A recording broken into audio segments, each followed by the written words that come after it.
What do you think now, like in this moment of 2022, where it's starting to go and you don't have to work the day job anymore and you have your bits of hosting and your commercials and like films are coming in? What do you think? Was there a turning point moment that something changed? Was there something that you can go back to and specifically put your finger on? Or was it legitimately just a culmination or combination of all of this work leading to this?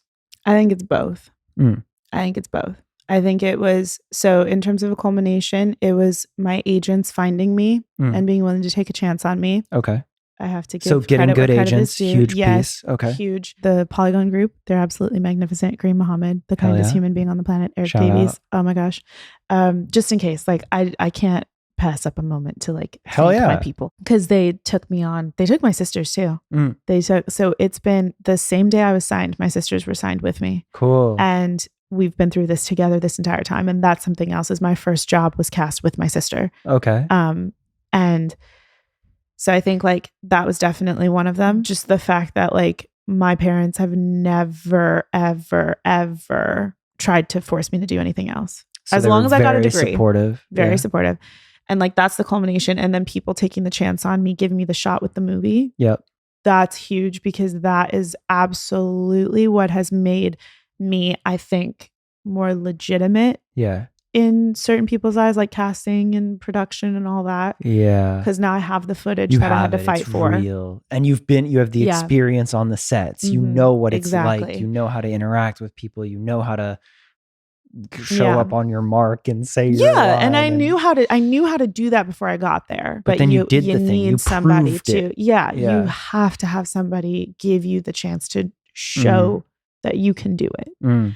And then the turning point was probably getting the hosting job. Really? Yeah, I swear to you. Wow, more so than the movie. Not necessarily. I think that it took me from this is a dream, this is what I hope for, to I can do this in my own head. And then also like legitimately, you know what I mean? I think you'll find fewer people on the planet who, a general artist thing that I find is that we all have horrific imposter syndrome. Awful. Bad. We are our worst critics. Yeah. I am vicious to myself. It is awful. Sucks. I'm working on it with my therapist. Right? We're aware. I'm working on it with my mommy and my sisters and my therapist. Because what it did was it gave me, I'd never hosted a day in my life before this job in 2020. The show was on March 9th, 2020. The first show.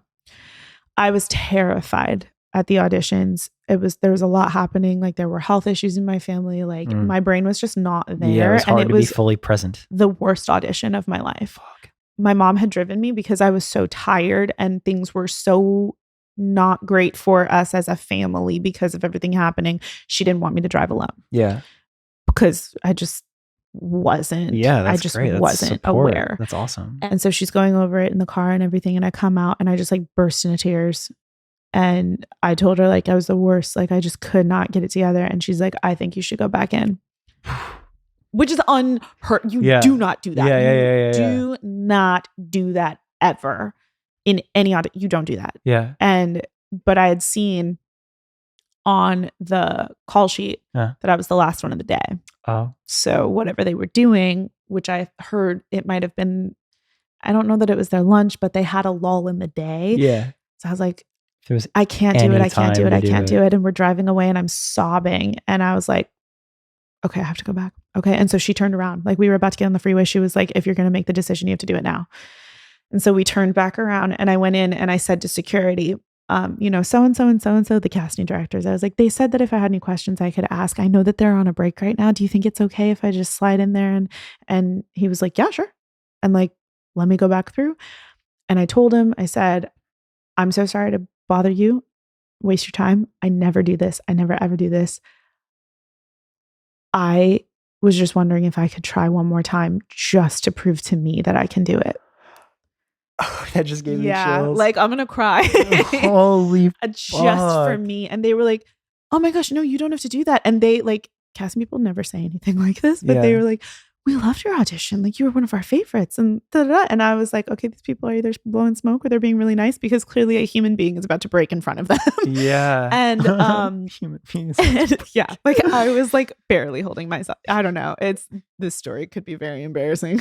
No, it's so honest and real. I love it. I'm so in. I mean, and I wouldn't have done it if my mom hadn't really, she wasn't going to force me, but she was really, and she knows her opinion is so she's very careful with what she says because she knows that it stays with me. But I just was like, she's right. I will regret it for the rest of my life if I don't go back in. And so I did it. They let me do it again. I said, just for me, please. Like, I just have to know for myself. So you did it. You actually did run it. So I did it, and I left, and I felt okay. And I was like, all right, like, one of the worst auditions of my life, if not the worst, but they let me, like, what a kindness that these people let me go do it again. And I'm going to walk away knowing that on my worst day, they let me come back and do it. And I did it. And I know I did it. The principle of it too. And props.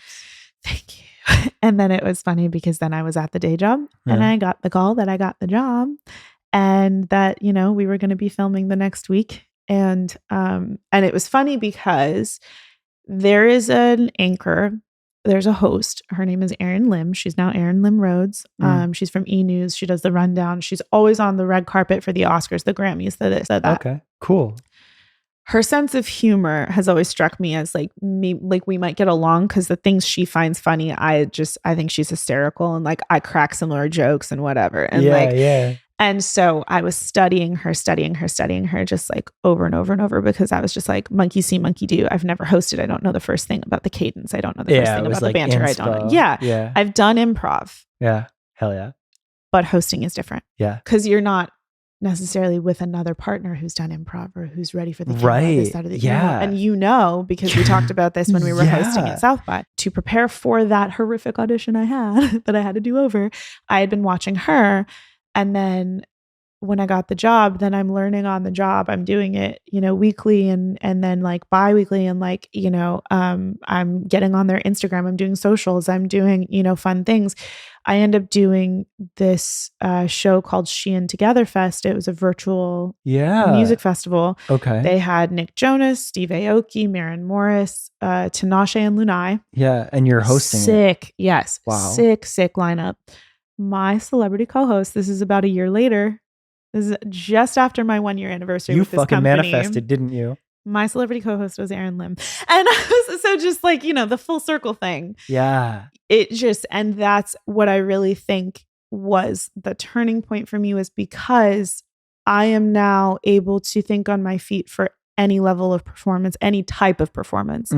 I am able to adjust to situations in the moment, because like I had done improv through high school and college, but it, you know, when you step away from it and you're only in auditions now, and like I wasn't really taking classes because I lived really far away from LA and I didn't have time because I was working full time and this, that, and the other. And like, you make it work. People make it work all the time, but it just wasn't financially it wasn't a possibility for me to be in classes and like keep it going that way. So my way of like continuing to exercise the muscle was the auditions. Right. Just things are so different as a host. They're so different and not necessarily now in my perspective or from my perspective, but at the time I was just like, I have no idea how I'm going to do this. Like, what the and then to be able to see that I could flip this experience and use it as a platform for anything in this business that I wanted to do, because now I have so much footage and I've, you know, I write for the show, I do production on the show.